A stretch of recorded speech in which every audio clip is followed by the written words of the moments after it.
그 천식 때문에 기침을 하면 이 코로나 사태 때 사람들이 막 걱정하고 눈치 볼까봐 교회로 오시고 싶어도 그동안 못 오셨어요. 그러다가 이제 백신을 맞으셨고, 사실 저한테 우리 이기자 집사님이 백신 2차까지 접종하면 기침이 나오든 말든 무조건 갈 겁니다라고 했는데, 저는 그게 7월인 줄 알았어요. 근데 9월이시래요. 근데 제가 어제 저녁에 생각이 나서 집사님 내일부터 보는 거죠? 전화했더니 9월이라고 그랬는데요. 근데 오늘 아침인가 전화 왔더라고요. 제가 그렇게 전화한 게 마음에 걸리셨나 봐요. 오늘부터 교회 갈 거예요. 대신 기침해도 성도님들이 뭐라고 안 하게 좀 해주세요 그러시더라고요. 이길자에서 기침 한번 해보세요. 박규 집사님 괜찮죠? 오케이. 천식입니다. 코로나 아닙니다. 여러분 모두 행복한 안식일 되십시오. 감사합니다. 이제 벌써 또 7월이네요. 올해가 이제 반이 지났습니다. 우리가 매력적인 그리스도인, 한 달에 한 명의 성경의 인물들로 하나님, 그 다음에 예수님, 성령님, 그리고 그들의 선택에 따른 아름다운 구원의 사역을 보고 있는데, 오늘 7번째, 이제 구약을 마치고 신약으로 넘어갑니다. 오늘 신약의 첫 번째 인물, 침례 요한을 통하여 하나님께서 침례 요한을 매력적인 그리스도인이 되게 하셨던 그 아름다운 역사를 오늘 우리들 삶에서도 일어나게 되기를 간절히 소망합니다. 침례 요한에게 함께 하셨던 하나님, 그 하나님이 오늘 우리의 하나님이 되기를 소망합니다. 여러분, 시작하면서 이런 동영상을 좀 광고를 보게 됩니다. 자, 한 사람이 전철을 탑니다. 전철 안에 탔습니다. 많은 사람들이 탔지요. 이 사람이 노트북을 꺼내고 패드를 꺼내고 뭔가를 보기 시작합니다. 사람들은 다 각자 자기의 피곤 속에서 있어요. 근데 갑자기 동영상을 보던 이 사람이 웃기 시작합니다. 너무 재밌는 거였나 봐요. 근데 그만 자기도 모르게 이 리시버를 끄고 있어서 웃음소리를 내버렸습니다. 근데 이 주변에 있던 사람들이 그 모습을 보고 실실실실 웃는 겁니다. 아까 윤 장로님 뭐 저리 가랍니다. 옆에 사람들이 그 웃는 소리를 들으면서 인상을 쓰지 않아요.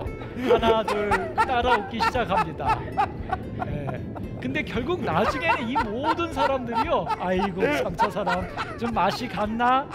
근데 욕하거나 인상 쓰지 않아요.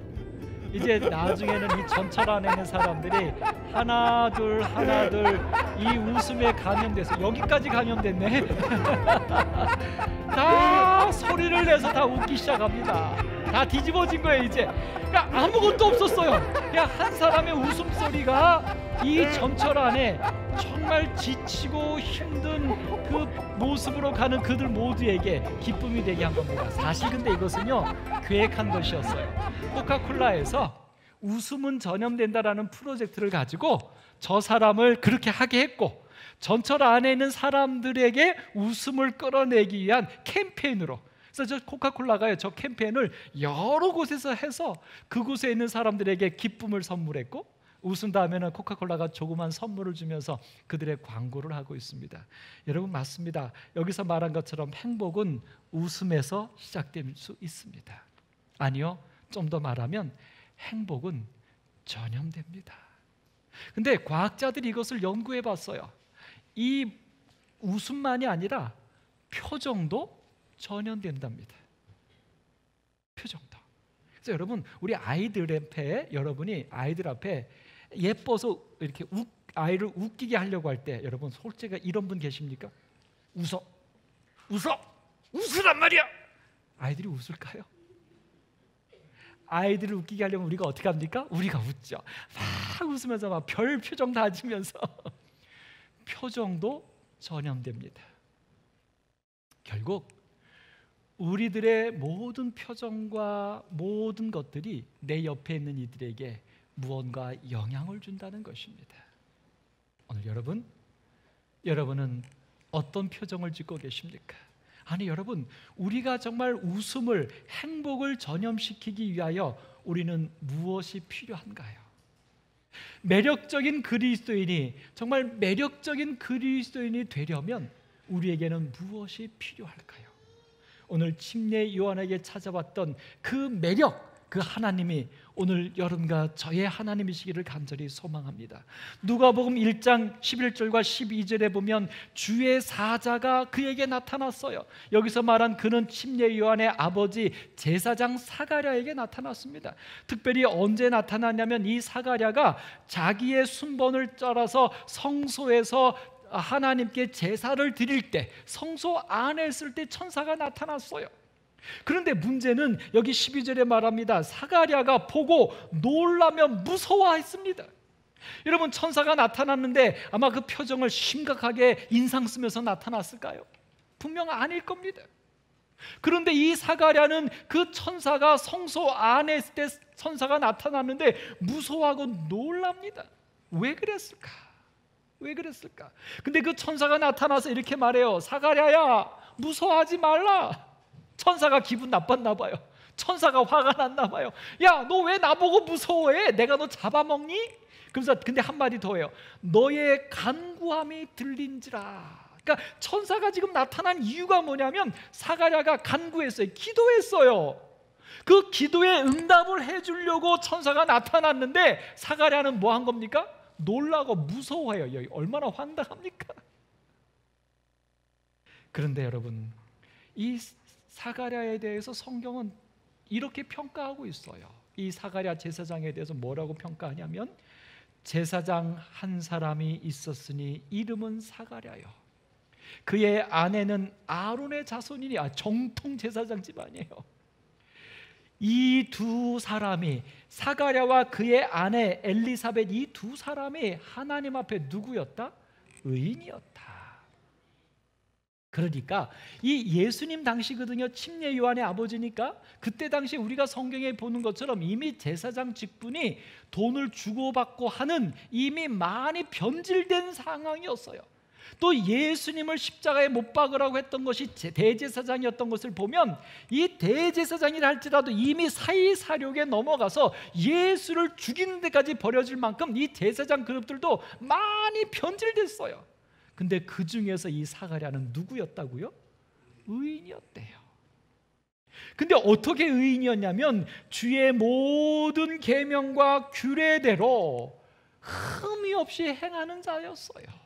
여러분, 이렇게 신앙적으로 온전한 신앙을 갖고 있고 하나님 앞에 의인이었던 제사장, 특별히 그들이 하나님께 간구했어요. 그래서 그 기도를 응답해 주기 위해서 성소에 천사가 나타났는데 그런 사가랴라 할지라도 놀라고 무서워하게 되었다는 것입니다. 왜일까? 오늘 제가 그래서 여러분에게 이런 질문을 던져봅니다. 하나님의 임재가 왜 우리에게는 두려움이 되는 것일까요? 왜?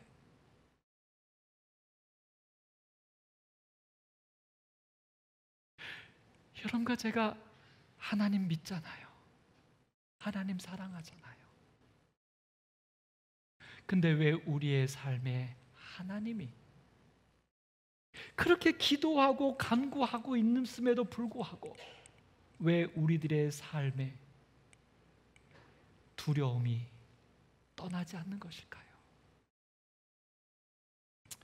이 질문에 대하여 우리는 이제는 그 답을 좀 얻어야 되지 않겠습니까? 신앙생활을 이렇게 수십 년 하고 특별히 재림교회 신앙생활을 하면서 정말 스님들 이상으로 우리가 세상의 여러 쾌락들을 다 버리고 그렇게 겸손하게 겸허하게 사는데 왜 아직도 우리의 마음 가운데는 우리의 삶에서 두려움과 놀라는 일이 끊임없이 우리를 괴롭히고 있는 것일까요? 하나님께서 오늘 우리에게 이 일에 대하여 해답을 주시기를 간절히 소망합니다. 여러분, 오늘 이렇게 해서 태어난 그 요한에 대하여 천사가 이렇게 예언합니다. 내 아내 엘리사벳이 너에게 아들을 낳아줄 텐데 그의 이름을 요한이라고 붙여라. 그리고 그 요한에 대해서 이렇게 말합니다. 15절, 이는 그가 주 앞에서 큰 자가 될 것이다. 그 다음에 말합니다. 근데 그는 태어날 때부터 성령의 충만함을 받을 것이다. 여러분, 얼마나 아름다운 소식입니까? 그에게 태어나는 아들이 이런 정말 위대한 하나님의 종으로 태어난다는 것입니다. 그런데 여러분, 오늘 이렇게 태어난다는 이 아들의 소식이, 아들이 오늘 이 사가랴에게 그 아들의 태어남으로 인하여 너도 기뻐하고 즐거워할 것이라고 말해줍니다. 여러분, 당연하죠. 특별히 이 배경을 좀 설명하면 엘리사벳은 그 마치 아브라함의 아내 사라처럼 나이가 많아요. 근데 아직 아이를 낳지 못했던 여인이에요. 그래서 이 엘리사벳은 하나님께 아이를 달라고 기도했었고 그의 남편 사가랴도 기도했던 거고 그 기도의 응답이 받은 거예요.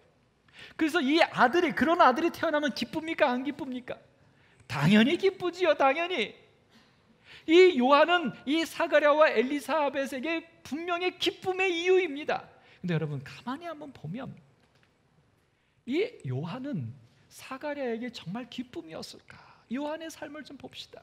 자, 요한이 어떻게 태어난 다음에 어떻게 했어요? 빈들에 있어요. 네. 그 다음에 낙타 털옷을 입고 있어요. 그 다음에 메뚜기와 석청을 먹고요. 그 다음에 그가 말해요. 나는 그의 신발끈을 풀기도 감당하지 못할 존재밖에 안 된다. 그리고 그 요한은 나중에 옥에 갇혀요. 결국은 참수형을 당하고 끝나요. 여러분, 이런 아들을 두면 여러분 기쁨이 되고 즐거움이 되겠습니까? 고민이에요. 특별히 여러분, 이 사가랴는 제사장입니다. 제사장은 세습이에요. 그러면 이 요한은 당연히 아버지를 쫓아서 누가 되어야 할 존재였냐면 제사장의 그룹이 되는 겁니다. 근데 제사장이 되어야 할 요한이 제사장을 포기하고 뭐 한 거예요? 들에 가서 야인이 된 거예요. 여러분, 여러분이 제사장 사가랴라면 그 들에 가서 야인이 된 요한을 보면서 행복하고 감사하겠습니까? 속 터지죠. 속 터지죠. 근데 들에 가서 있을 뿐만 아니라 그가 옷을요, 제사장의 옷을 입고 있는 게 아니라 일반 평민들의 옷을 입고 있는 게 아니라 정말 노숙자처럼 뭐예요? 네? 낙타 털옷을 입고 있어요. 약간 뭐 좀 문제가 있는 사람처럼. 그리고 그가 식생활이 뭐냐면 일반 사람들의 식생활이 아니라 메뚜기와 석청, 콩과 꿀만 먹고 살아요. 아주 독특해도 유별납니다. 여러분 자식이 이렇게 살아요. 여러분 행복하시죠? 아주 막 자랑스럽죠? 정말. 근데 거기다가 이 요한이 뭐라고 말해요? 나는 어떤 존재의 신발끈을 묶는 것도 나는 감당할 수 없는, 나는 아주 비천한 자라고 말해요. 아들이 그러고 살아요. 그렇게 자존감 없이 살아요. 아유, 주여, 어째서 저에게 이런 시험을 이렇게 얘기할 부분이죠. 근데 그랬던 아들이 또 어떻게 해요? 왕이 그만 그의 잘못된 결혼을 하는데 그걸 또 가만히 못 있고요, 그 왕한테 너 잘못했다고 지적을 해요. 그래갖고 붙잡혀서 옥에 갇혀요. 아, 좀 유별나도 좀 자기 앞가림은 좀 해야지. 그래서 자기의 자식이 옥에 갇혀 있어요. 여러분이 부모라면 즐겁고 행복하시겠어요? 그런데 결국 그 아들이 어떻게 됩니까? 그 아들이 목이 잘려서 쟁반 위에 목이 올려져서 그의 삶이 끝나요. 이 아들이 정말 천사가 예언한 대로 너에게 기쁨과 즐거움이 될 수 있을까요? 여러분에게 질문 드려봅니다. 아니, 이 시간 제 자신에게 질문을 던져봅니다. 내 아이가 이렇다면 나에게 기쁨과 즐거움이 될까요? 아니요. 좀 이렇게 바꿔봅시다. 만약 여러분과 저의 삶이 이렇다면 기쁨과 즐거움이 될까요?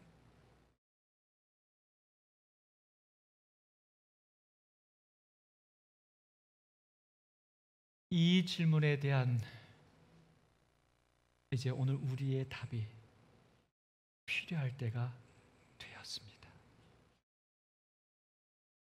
하나님을 믿는 신앙이 하나님의 보호하심과 인도하심의 축복이라고 우리는 믿고 있습니다.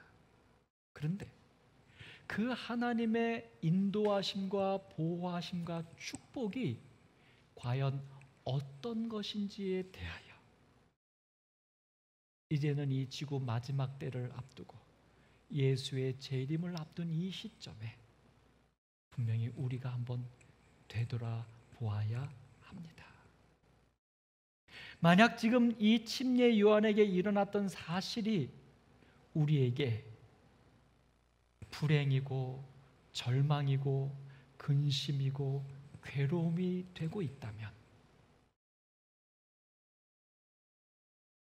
하나님이 우리와 함께 하신 것일까? 내가 하나님을 정말 알고 믿고 있는 것일까? 한번 반문해 보아야 합니다. 오늘 여러분과 저의 삶에 아픔이 있고 생각지 않은 어려움이 있고 내가 기대하는 축복들이 임하지 않을 때 우리는 괴롭고 불편하고 때로는 하나님께 원망도 갑니다.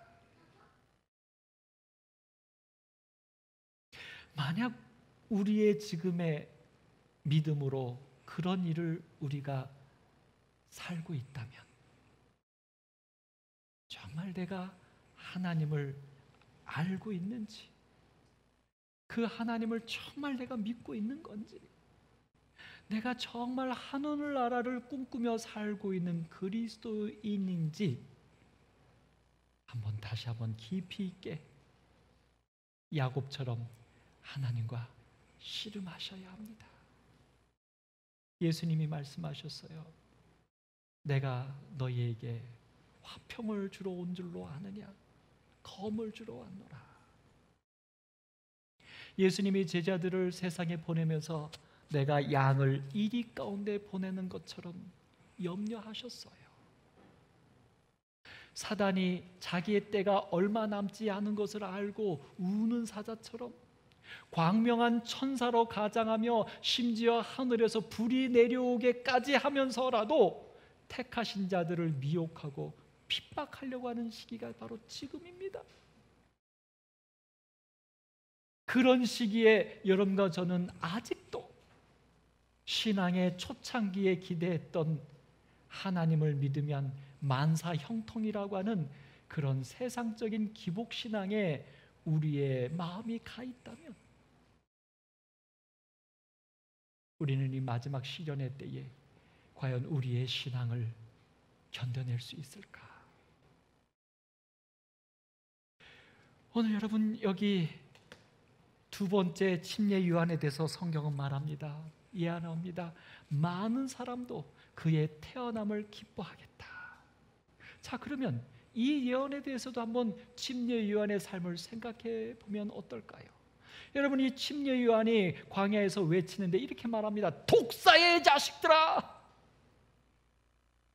그 이스라엘 백성들에게, 유대인들에게, 바리새인들에게, 제사장들에게 가감없이 독사의 자식들아, 너희의 죄를 고백하고 회개하라고 외칩니다. 심지어 왕에게까지도 그의 죄를 가감없이 너가 죄를 범하였다라고 지적합니다.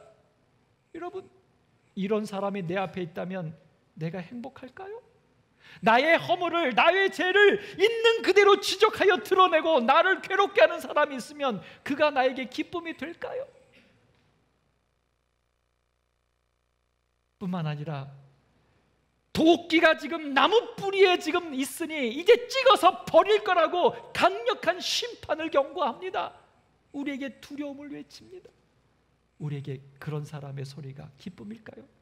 여러분, 제가 여러분 앞에 서서 안식일에 설교할 때마다 예수님 재림이 임박했다, 죄를 지면 소멸된다, 멸망된다, 이런 얘기, 지금 회개해라, 안식일을 지켜라, 11금을 내라, 헌신해라, 전도해라, 이런 얘기만 계속 한다면 여러분 저 좋아하시겠어요? 아이고, 정말 아름다운 진리도 한두 번이지. 오늘 침례 요한이 그러고 있는 거예요. 뿐만 아니라 누구요? 모든 무리들에게 그렇게 그들의 허물들을 가감없이 지적하고 있고 세리들에게는 뭐라고 말해요? 너희들이 늑탈하지 마라. 사기치지 마라. 아주 노골적으로 예수님도 삭개오한테 사기치지 말라는 소리 안 하셨어요.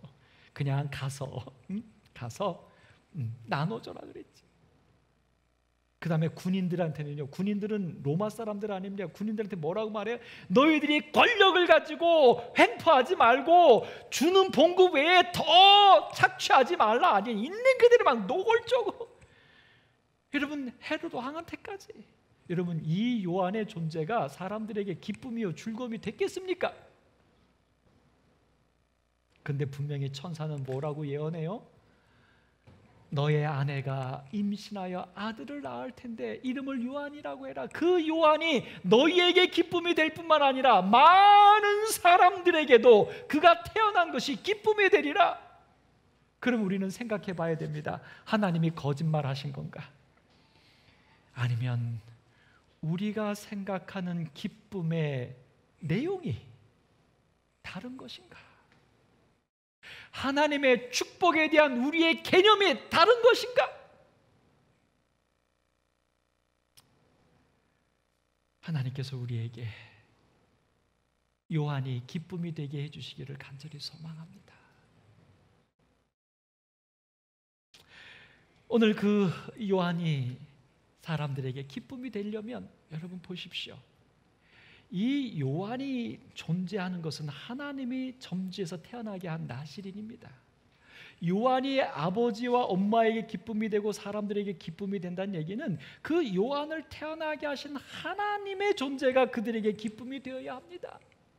오늘 여러분과 저에게 하나님의 기쁨이 되어야 돼요. 하나님의 성경 말씀이 기쁨이 되어야 돼요. 이 성경 말씀이 내게 짐이 되면, 성경 말씀에서 하라고 하는 것이 내게 불편함이 되면 하나님이 내게 기쁨이 아닌 거죠. 다른 말로 말하면 내가 성경 말씀대로 사는 것이 내 삶의 편안하며 행복이 아니라면 하나님이 내게 기쁨이 될 수 없는 것입니다. 하나님이 잘못된 게 아니라 내가 느끼는 기쁨의 모습이 잘못된 거예요. 정확하게 말하면 세상적인 거예요. 아직도 여러분과 저의 삶에 어떤 어려움이, 어떤 신앙생활하는 것으로 인해 불편함이 왔을 때 그것이 불편하게 느껴지는 것은 우리가 아직 성경대로 사는 것이 행복이 되지 못했기 때문이에요. 이러할 때 우리가 해야 될 것은 하나님, 저에게 축복하여 주세요. 제 소원을 만족해 해 주세요 라고 기도할 게 아니라 무엇을 위해서 기도해야 됩니까? 하나님, 제 속에 새로운 영을 창조하여 주셔서 하나님이 저에게 기쁨이 되게 해주시고 하나님의 말씀대로 사는 것이 저에게 행복이 되게 하여 주옵소서. 그래서 하나님의 말씀대로 사는 불편함이 평안함이 되고 하나님의 말씀대로 살면서 일어나는 어려움이 저에게 의를 위하여 핍박을 받는 행복이 되게 하여 주옵소서. 성도 여러분, 저를 포함하여 간절히 소망합니다. 제가 일전에 고백했지요. 코로나가 터지면서 제가 정말 충격을 받았다고, 목사인데 사꾼으로 살아왔던 것을 고백한다고, 재림을 설교하고 구원을 예언은 했지만 이런 일이 벌어질지는 꿈에도 생각하지 못하여 성도들에게 준비시키지 못했던 이 사꾼 목사였던 제 자신을 심히 질책한다고. 여러분, 이 코로나가 터지면서 제게 떠오르는 강렬한 것 하나가 뭔지 아십니까? 방법이 아니에요. 수단이 아니에요. 이제는 더 시간이 없는데 뭘 해야 되냐면 내 사상과 내 가치와 내 삶이 이제는 완벽하게 성경적으로 하나님적으로 변하지 않으면 결코 이 세상을 우리가 그리스도인으로 살아갈 수 없다라고 하는 확신입니다. 그것에 대한 제 한 표현이 뭐냐면 그리스도인에서 재림 성도로, 다른 말로 말하면 그냥 예수님 믿음으로 축복받는 신앙에서 재림 성도, 성경 말씀대로 순종하는 신앙으로 해요. 근데 거기서 하나 더, 재림 신앙에서 멈추면 행복이 없어요. 불편하니까. 그 다음에 우리가 가야 할 것이 뭐냐면 재림 신앙에서 남은 자손으로 진리를 알고 있는 곳에서 이제는 뭐예요? 진리대로 사는 것이 행복인 남은 자손으로 어린 양이 어디로 인도하든지 따라가는 것이 내 삶이 되고, 그것이 평안함이 되고, 그것이 행복이고, 그것이 기쁨이고, 그것이 하나님의 축복임을 경험하는 남은 자손, 오늘 여러분과 제가 되기를 바랍니다. 이제 우리가 그렇게 돼야 돼요. 그렇게 안 되면 세상에서 일어나는 일들에 우리의 신앙 지켜낼 수 없어요. 타협할 수밖에 없어요. 물러설 수밖에 없어요.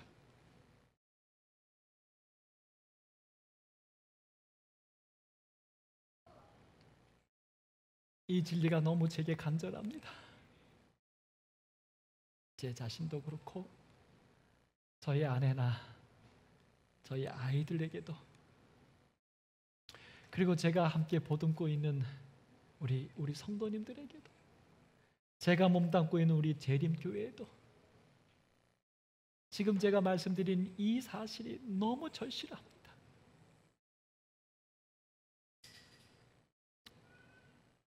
어렵게 태어난 아들이 편안한 제사장의 직분을 물려받지 않고 빈들에서,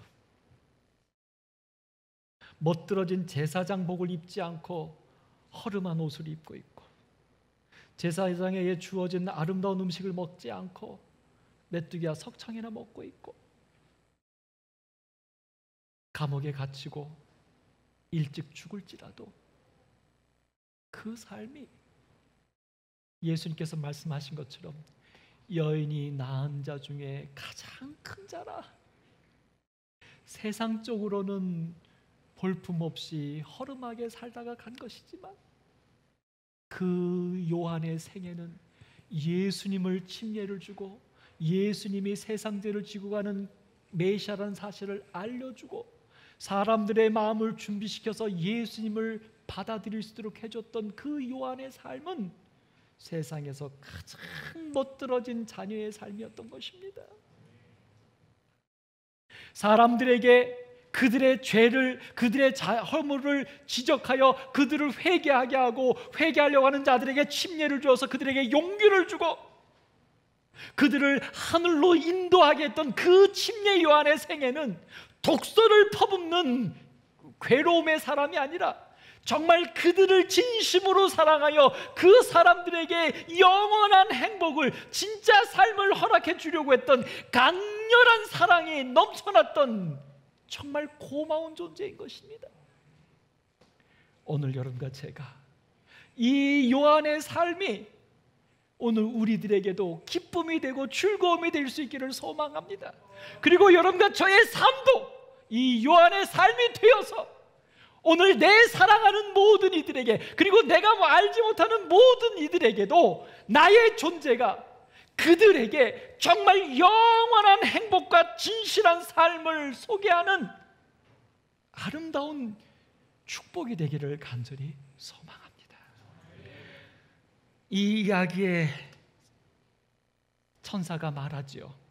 그 요한이 주곧 그들의 하나님께로 많이 돌아오게 하겠다고요.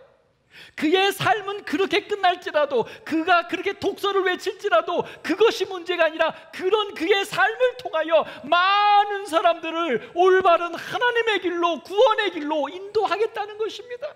그것이 기쁨이고 즐거움이죠. 근데 그가 그렇게 하기 위해서 두 가지 엘리야의 심령으로 일한다 그랬어요. 엘리야의 심령이 뭔가? 여기 왕하 2장 9절에 보면 엘리사가 이르되 당신의 성령이 하시는 역사가 갑절이나 내게 있게 하소서. 엘리야가 선지자로 생활했던 그의 모든 삶 속에서는 그의 개인적인 성향으로, 그의 개인적인 열정으로 행한 게 아니라 그 엘리야에게 성령이 감동하여 주어서 엘리야가 성령의 감동으로 그의 사역을 행했다는 것입니다. 침례 요한이 이런 일을 할 수 있는 것은, 이런 삶을 살 수 있는 것은 그의 어떤 의지와 그의 믿음이 아니라 그에게 성령이 감동하셔서 침례 요한을 그렇게 살게 하시겠다고 하는 약속입니다. 오늘 여러분과 저도 그렇게 살 수 있습니다. 우리의 믿음 갖고는 안 돼요.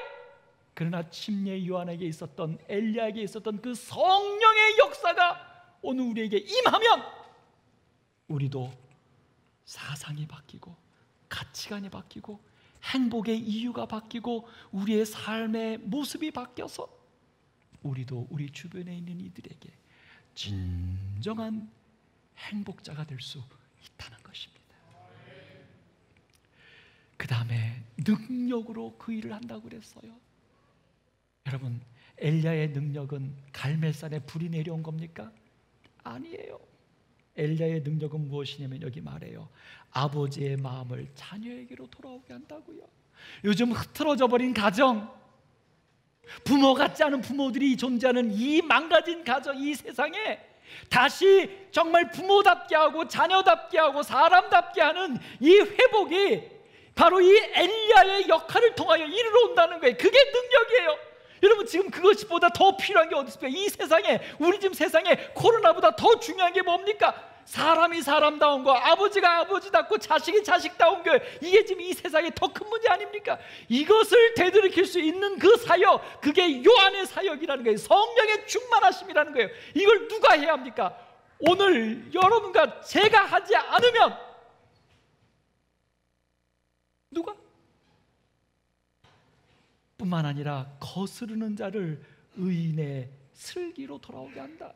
쉬운 성경에 말해요. 순종하지 않는 사람들을 의인의 지혜로 돌아오게 한다. 자기밖에 모르고 막가파처럼 사는 정말 양심이 사라진, 인간성이 사라진 이 시대 사람들이 다시 인간성이 회복되고 사람들답게 살게 되기 위해서는 바로 이 엘리야의 심령을 가진 요한이 있어야 된다고요. 그게 능력이라고요. 그게. 세 번째, 그 요한은 주를 위하여 세운 백성을 하겠다. 무슨 얘기예요? 예수님의 재림을 고대하며 예수님의 사람으로 살아가는 성실한 그리스도인들을 세우겠다는 것입니다.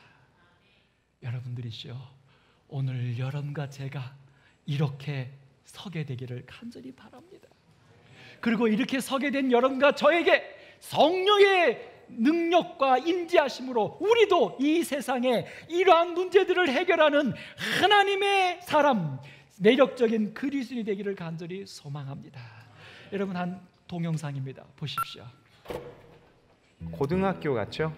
평범한 하루하루를 보내는 주인공의 이름이 에반인데요. 어느 날 책상에다가 지루하다고 낙서를 남기고 떠납니다. 지루하다고 쓰고 있어요. 요즘 우리 삶이 그렇잖아요. 그 다음날 근데 다음날 그 책상에 왔더니 낙서한 그 밑에다가 하이볼드, 야 지루한 애야, 안녕, 나이스 하고 누가 답을 써놨어요. 낙서에 답을 달아줍니다. 여기서 이제 희망을 찾은 겁니다. 또 낙서에 그 다음에 대한 와서 답을 거기다 또 달면서 썼어요. 에반은 그리고서는 이 친구는 이제 뭘 하기 시작합니까?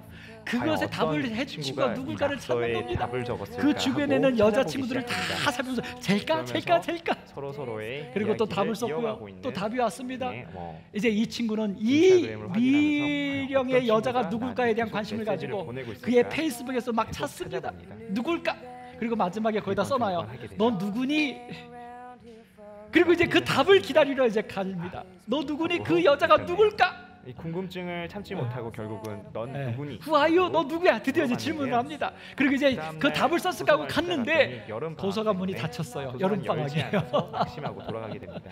이제 누군지 모르겠어요. 근데 마침 이제 방학 전에 이 외국에서는 마지막 파티를 합니다. 친구들과 파티를 할 때 롤링 페이퍼라고 해서 모든 친구들이 이제 서로 덕담을 써주는 걸 합니다. 근데 거기에 이 친구가 썼는데 그 글씨체를 알아본 저 여자친구, 바로 이 여자친구가 그 답을 써줬던 아가씨였어요.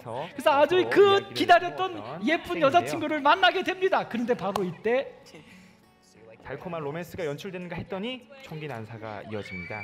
총기를 든 한 친구가 와서 에반의 영상에 집중하고 있는 동안 이 친구는 미국에서 일어난 일이 이 총기 사고를 예언한 듯한 근데 여러분 잘 보세요. 사인을 많이 보냈었는데요. 이 동영상 다시 봅니다. 지금부터 한번 보실까요?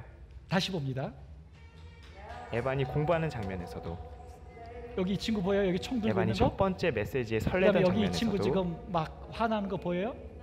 그리고 에반이 그다음에 여기 이 여하고들을 친구 지금 보면서 괴롭힌 방으로 누구일지 보입니까? 추측하는 장면에서 그다음에 이 친구가 여기 앉아서 지금 검색하고 에반이 있어요. 확인하던 그다음에 인스타그램에서도 인스타그램에도 그 친구가 총을 에반의 든 부분이 수업 올렸어요. 장면에서도 전부 다 네, 확인할 그다음에 수 있었습니다. 교실에서도 저희는 에반이라고 하는 주인공의 러브 스토리에 너무 집중해서 미국에서 일어나고 있는 총기 총기 사고를 사고에 낸 대한 친구의 광고입니다. 다양한 무슨 영상에서의 얘기냐면 쌓이는 우리가 시그널을 확인하지 사랑을 못했던 쫓고 있을 겁니다. 때 이렇게 내 주변에 조금 더 내 관심을 주변에는 가진다면 사실은 이런 총기 사고를 불상사는 일으킬 생기지 않을 사람들이 거라는 계속 사인을 보내주고 있다. 그러니까 우리가 내 주변에 그렇게 할 만한 어려움에 있는 사람들을 좀 미리 살펴보면 그것을 막을 수 있다라고 하는 광고로 홍익 광고, 공익 광고를 찍어서 보낸 겁니다. 여러분, 그러면서 여기서 이렇게 말하죠. 당신이 이 남자친구 에바니가 여자를 찾는 동안 다른 학생은 총기 난사를 계획하는 사인들을 계속 보내고 있었다. 여러분, 오늘 우리 그리스도의 시각은 어떻게 해야 될까요? 이렇게 정리해 봅니다. 나에게 임하는 하나님을 셈하는 동안, 복과 실망을 따지는 동안 하나님이 찾는 영혼들은 내 곁에서 지나가고 있어요. 사랑하는 여러분, 오늘 요한에게 임했던 하나님이 오늘 여러분과 저에게 임하시기를 간절히 바랍니다. 그래서 우리의 삶에서 하나님이 찾으시는 영혼들을 우리도 요한처럼 그들을 찾아낼 수 있는 매력적인 그리스도인 여러분과 제가 되기를 바라면서 말씀을 마치겠습니다. 우리 함께